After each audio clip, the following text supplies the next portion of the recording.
बहुत समय पहले की बात है। एक गांव में एक धोबी रहता था, लेकिन वो धोबी बहुत ही ज्यादा कंजूस था। उस धोबी के पास एक गधा था। धोबी दिन भर उससे काम करवाता। वो गधा दिन भर कपड़ों के गट्ठर इधर से उधर ढोने में लगा रहता। धोबी ना सिर्फ कंजूस था, बल्कि वो निर्दयी भी था। धोबी अपने गधे को भूखा रखता था और उसे दिन भर चारा भी नहीं देता। वो बेचारा भूखा गधा बहुत ज्यादा कमजोर हो गया था और दिन रात भूखे पेट ही काम करता रहता था। धोबी सारा दिन गधे से काम करवाने के बाद रात को उसे चरने के लिए खुला छोड़ देता था, लेकिन पास में कोई भी चरने के लिए चारागाह भी नहीं था। इसलिए गधा बहुत कमजोर और दुर्बल हो गया था। एक रात वो गधा चारे की तलाश में इधर उधर घूम रहा था, तो उसकी मुलाकात एक गीदड़ से हुई। गीदड़ ने उसे पूछा कि वो इतना कमजोर क्यों हो गया है। गीदड़ के पूछने पर गधे ने उसे अपना दुख बताया कि कैसे उसे दिन भर उसका मालिक काम करवाता है और उसे खाने के लिए कुछ भी नहीं देता। इसलिए वो रात को अंधेरे में खाने की तलाश करता रहता है। गीदड़ बोला, "मित्र, अब तुम घबराओ मत। कोई भी घबराने वाली बात नहीं है। समझो अब तुम्हारा दुख दूर हो गया है और भुखमरी के दिन भी खत्म हो गए हैं। यहाँ पास में ही एक बड़ा सब्जियों और फलों का बाग है। वहाँ तरह तरह की सब्जियाँ और मीठे फल उगे रहते हैं। हर तरह की सब्जी और फल की बहार है। मैंने बाग में घूमने का गुप्त मार्ग भी बना रखा है। मैं तो हर रात अंदर घुसकर छिपकर खाता हूँ। तुम भी मेरे साथ आया करो। गीदड़ की ये बात सुनकर गधा बहुत खुश हुआ और उसका धन्यवाद करने लगा। बस फिर क्या था, गधा भी गीदड़ के साथ हो लिया और बाग में घुसकर महीनों के बाद पहली बार गधे ने भरपेट खाना खाया। अब ये हर रात का सिलसिला हो गया था। दोनों रात भर बाग में रहते, भर पेट खाते और फिर दिन निकलने से पहले गीदड़ जंगल की ओर चला जाता और गधा अपने धोबी के पास आ जाता। धीरे धीरे गधे की कमजोरी दूर होने लगी। उसका शरीर भरने लगा, बालों में चमक आने लगी और वो खुश रहने लगा, क्योंकि वो अब अपनी भूखमरी के दिन बिल्कुल भूल गया था।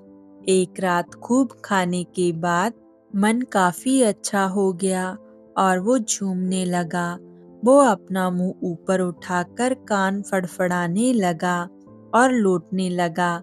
गीदड़ को शंका हुई, तो उसने चिंतित होकर पूछा कि आखिर तुम ये क्या कर रहे हो?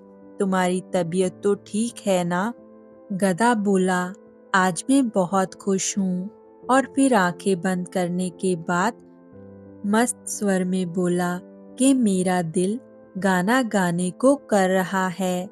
अच्छा भोजन करने के बाद मैं बहुत प्रसन्न हूँ। एक गाना तो बनता है। सोच रहा हूँ कि मैं ढेचू ढेचू राग गाऊं। गीदड़ उसकी बात सुनकर घबरा गया और उसने उसे तुरंत चेतावनी दी, मेरे भाई, ऐसा मत करना, क्योंकि हम यहाँ दोनों चोरी कर रहे हैं। ऐसे में तुम्हारा गाना सुन माली जाग जाएगा और हम मुसीबत में पड़ जाएंगे। मुसीबत को न्योता मत दो। गधे ने गीदड़ को देखा और बोला, तुम जंगली के जंगली ही रहोगे। हम खानदानी गायक हैं। तुम संगीत के बारे में क्या जानो? गीदड़ ने फिर समझाया कि भले ही मैं संगीत के बारे में कुछ भी नहीं जानता, लेकिन मैं जान बचाना जानता हूँ। तुम जिद छोड़ो, उसी में हम दोनों की भलाई है, वरना तुम्हारी डेंचू डेंचू सुनकर माली जाग जाएगा।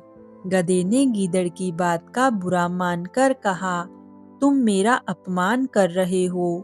तुमको मेरा राग बेसुरा लगता है, जबकि हम गधे एक ही लय में रेंगते हैं, जो तुम जैसे मूर्ख नहीं समझ सकते। गीदड़ बोला, चलो माना कि मैं मूर्ख और जंगली हूँ, लेकिन एक मित्र के नाते मेरी सलाह मानो और अपना मुंह बंद रखो, वरना मालिक जाग जाएगा।